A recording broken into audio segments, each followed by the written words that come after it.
kuah ni dalam 4 ke 500. Dia buang dalam tu sekali dengan goreng lah. Ni apa ni? Yang ni kuah dia. Okey. Yang antara kuah yang top dah kat sini.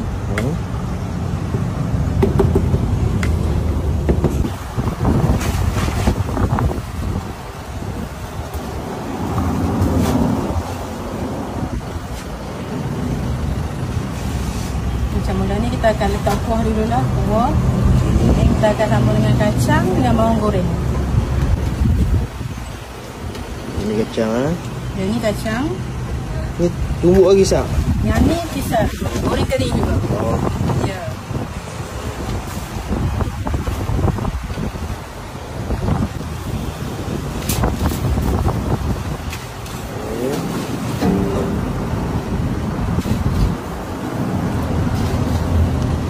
Ini sayur. Sayur dah. Ya. Oh, campur air siap dah semua. Ya, yang ni belum dicampur. Oh. So masa dalam ni kita campur lah. Oh. Semua orang tak ada yang tak mahu timun. Ha. Ada yang tak mahu toge. Oh. So bolehlah kita ni ambil sikit.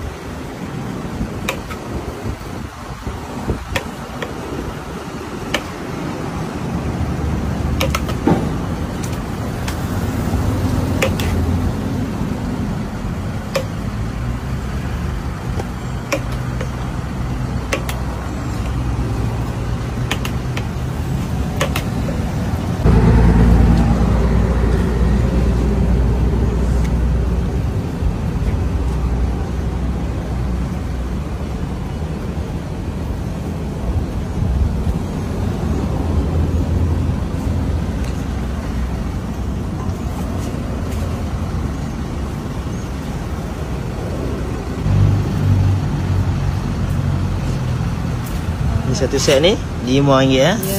Okey kak, nak popiah goreng satu set? Satu set. Ya, betul. Satu set kira je lah. Satu set ada 5 pieces, RM5. Okey.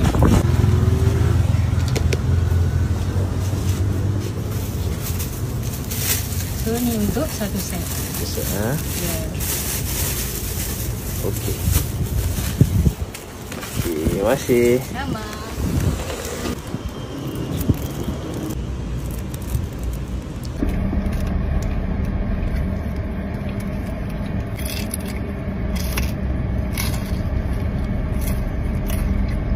Niaga dari pukul 2 sampai pukul 7. Kami ada berdekatan dengan farmasi lavender.